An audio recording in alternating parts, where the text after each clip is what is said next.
Les véritables raisons pour lesquelles les Occidentaux s'acharnaient sur Kadhafi sont: premièrement, le lancement d'un satellite africain. C'est Kadhafi qui offre à toute l'Afrique un satellite de télécommunication et opère la première vraie révolution des temps modernes. Ce satellite assure la couverture universelle du continent pour la téléphonie, la télévision, la radiodiffusion et de multiples autres applications telles que la télémédecine et l'enseignement à distance. Pour la première fois, une connexion à bas coût devient disponible sur tout le continent jusque dans les zones rurales grâce au système par pont radio WiMAX. Cette histoire démarre en 1992 lorsque 45 pays africains ont créé la société Rascom, pour disposer d'un satellite africain et faire chuter les coûts de communication sur le continent. Téléphoner de et vers l'Afrique était alors le tarif le plus cher au monde, parce qu'il y avait un impôt de 500 millions de dollars que l'Europe encaissait par an sur les conversations téléphoniques, même à l'intérieur du même pays africain pour le transit des voix, sur les satellites européens comme Intelsat. Un satellite africain coûtait juste 400 millions de dollars payables une seule fois et ne plus payer les 500 millions de locations par an. Quel banquier ne financerait pas un tel projet? Mais l'équation la plus difficile à résoudre était: comment l'esclave peut-il s'affranchir de l'exploitation servile de son maître, en sollicitant ce dernier pour y parvenir? Ainsi, la Banque mondiale, le FMI, les États-Unis et l'Union européenne, ont fait miroiter inutilement ces pays pendant 14 ans. C'est en 2006 que Kadhafi met fin au supplice de la mendicité aux prétendus bienfaiteurs occidentaux, pratiquant des prêts à taux usuraires. Le guide libyen a ainsi mis sur la table 300 millions de dollars, la Banque africaine de développement a mis 50 millions, la Banque ouest-africaine de développement 27 millions, et c'est ainsi que l'Afrique a depuis le 26 décembre 2007 le tout premier satellite de communication de son histoire. Dans la foulée, la Chine et la Russie s'y sont mises, cette fois en cédant leur technologie et ont permis le lancement de nouveaux satellites, sud-africains, nigérians, angolais, algériens et même un deuxième satellite africain est lancé en juillet 2010. Et on attend pour 2020, le tout premier satellite technologiquement 100% africain est construit sur le sol africain, notamment en Algérie. Ce satellite est prévu pour concurrencer les meilleurs du monde mais à un coût 10 fois inférieur. Un vrai défi. Voilà comment un simple geste symbolique de 300 petits millions peut changer la vie de tout un continent. La Libye de Kadhafi a fait perdre à l'Occident pas seulement 500 millions de dollars par an, mais les milliards de dettes et d'intérêts que cette même dette permettait de générer à l'infini et de façon exponentielle, contribuant ainsi à entretenir le système occulte pour dépouiller l'Afrique. Deuxièmement, l'institution d'un fonds monétaire africain entre autres. Les 32 milliards de dollars saisis par M. Obama appartiennent à la Banque centrale libyenne, et prévus pour la contribution libyenne à la finalisation de la Fédération africaine, à travers 3 projets phares. 1. La Banque africaine d'investissement ACIRT en Libye. 2. La création en 2011 du Fonds monétaire africain avec un capital de 42 milliards de dollars, avec Yaoundé pour siège. 3. La Banque centrale africaine avec le siège à Abuja au Nigeria. La première émission de la monnaie africaine signera la fin du franc CFA, grâce auquel Paris a les mains mises sur certains pays africains depuis 50 ans. On comprend dès lors et encore une fois la rage de Paris contre Kadhafi. Le Fonds monétaire africain doit remplacer en tout et pour tout, les activités sur le sol africain du Fonds monétaire international, FMI, qui avec seulement 25 milliards de dollars de capital a pu mettre à genoux tout un continent avec des privatisations discutables, comme obliger les pays africains à passer d'un monopole public vers un monopole privé. Ce sont les mêmes pays occidentaux qui ont frappé à la porte pour être aussi membres du Fonds monétaire africain, et c'est à l'unanimité que du 16 au 17 décembre 2010 à Yaoundé, que les Africains ont refusé cette convoitise, instituant que seuls les pays africains seront membres du Fonds monétaire africain. Il est donc évident qu'après la Libye, la coalition occidentale déclarera sa prochaine guerre à l'Algérie, car en plus de ressources énergétiques énormes, ce pays dispose d'une réserve monétaire de 150 milliards d'euros.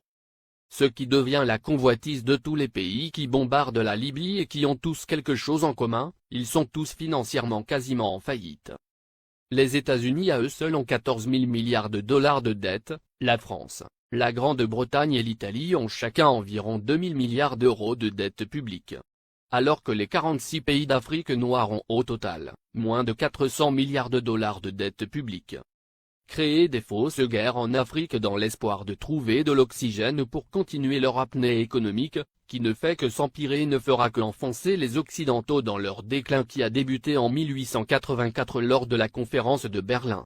Car comme l'avait prédit l'économiste américain, Adam Smith en 1865, dans son soutien à Abraham Lincoln pour l'abolition de l'esclavage, l'économie de tout pays qui pratique l'esclavage des Noirs est en train d'amorcer une descente vers l'enfer qui sera rude le jour où les autres nations vont se réveiller. Pour empêcher Mouammar Kadhafi de concrétiser le rêve de millions d'Africains dès 2014, il fallait donc l'éliminer avant, ou perdre le contrôle total de l'Afrique. Voici toute la raison qui guida la France, les États-Unis, la Grande-Bretagne et leurs alliés dans leur campagne contre Kadhafi. Monnaie, Fonds monétaire africain, Banque centrale africaine, télécommunications, transport, États-Unis d'Afrique. Mouammar Kadhafi avait ingénieusement tout planifié, se fixant comme délai l'année 2014 pour la création de la Banque centrale, le Fonds monétaire et bien d'autres encore pour affranchir le continent noir, après un demi-siècle d'indépendance aux allures de paroles suivies d'aucun acte ou de gouverner sans régner. Après avoir émis l'idée en 2000, lors du sommet de l'Organisation de l'Unité africaine, il a obtenu la création de l'Union africaine quelques années plus tard. Le guide libyen pousse le bouchon plus loin. Satellite africain et Afriquia, deux idées concrètes pour l'unité. Mouammar Kadhafi pousse ses pairs à acheter un satellite africain pour que l'Afrique ait son indépendance en matière de communication. Il préfinance cet achat avec plusieurs centaines de millions de dollars américains. Il s'est dépensé sans compter. Ainsi, pour acheter le satellite africain, il a mis 300 millions de dollars sur la table, témoigne Moustapha Cissé, ancien ambassadeur du Sénégal en Libye, et ex-conseiller spécial de l'ex-président sénégalais Abdou Diouf, en charge du monde arabo-islamique. Le guide de la Jamaïria libyenne offrit ainsi Rascom CAF 1, le premier satellite de télécommunication entièrement dédié au continent africain et ses îles. Il a été mis en orbite le 20 décembre 2007. Cela a été le premier lancement de l'histoire pour tous les pays africains. Kadhafi lance également la compagnie de transport aérien, Afriquia Airways, qui assure la liaison entre les capitales africaines et régions du continent.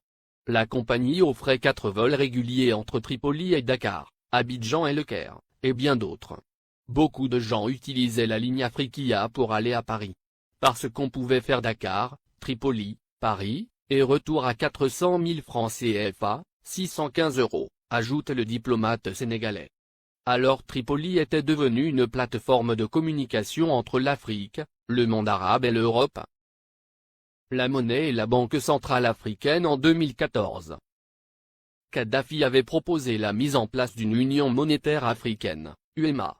Il avait dégagé 30 milliards de dollars pour la création de l'UEMA qui devrait avoir Yaoundé au Cameroun pour siège. Il avait également prévu la création d'une Banque centrale africaine, BCA, qui devrait installer son quartier général à Abuja, la capitale fédérale du Nigeria. Il était question que cette banque africaine commence à émettre une monnaie africaine à partir de 2014. Ce qui ne plaît pas aux Occidentaux, parce que ça nous permettrait de nous passer du franc CFA, et des autres monnaies qui ne font que briser nos économies. Kadhafi avait une politique africaine très dynamique. Du Sénégal au Tchad, en passant par la Guinée, la Côte d'Ivoire, le Ghana, le Libéria, le Bénin, le Togo, le Nigeria, le Niger, le Mali, etc. Le guide libyen a investi des milliards de dollars dans les secteurs agricoles, hydrocarbures, hôtellerie et tourisme, et dans l'équipement. Au Mali, le plus petit investissement libyen est chiffré à 50 milliards francs CFA dans l'industrie hôtelière. Ces investissements libyens dans l'hôtellerie sont estimés à plus de 50 milliards de francs CFA, a déclaré Oumar Bala Touré, directeur général de l'Office malien du tourisme. Plusieurs autres centaines de milliards ont été investis dans le secteur agricole. Pour les Maliens, Kadhafi est un homme qui s'est engagé pour la cause africaine. Le Conseil national de transition, CNT, est considéré au Mali comme un organe rebelle soutenu par la communauté internationale.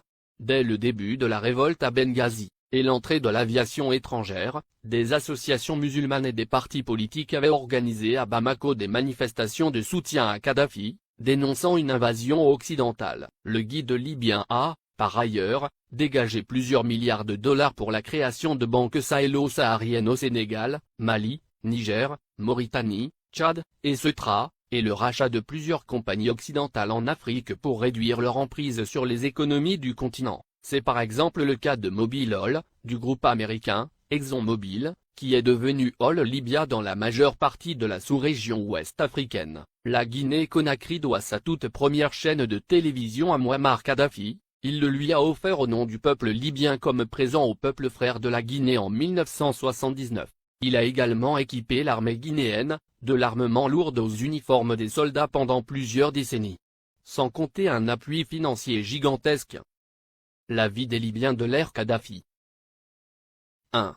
La Libye était le dernier pays sur la liste des pays endettés, la dette était à 3,3% du PIB, en France, elle était à 85%, aux USA à 88,9%, au Japon à 225,8%. 2. L'électricité à usage domestique était gratuite. 3. L'eau à usage domestique était gratuite. 4. Le prix d'un litre d'essence était de 0,08 €. 5. Les banques libyennes accordaient des prêts sans intérêt. 6. Les citoyens n'avaient pas d'impôts à payer, et la TVA n'existait pas. 7. Chaque famille libyenne, sur présentation du livret de famille, recevait une aide de 300 € par mois. 8. Pour chaque étudiant voulant faire ses études à l'étranger, le gouvernement de Kadhafi attribuait une bourse de 1627 € par mois. L'ONU, la France et les USA ont bombardé la Libye pour défendre leurs intérêts, objectif principal, détruire la création des États-Unis d'Afrique.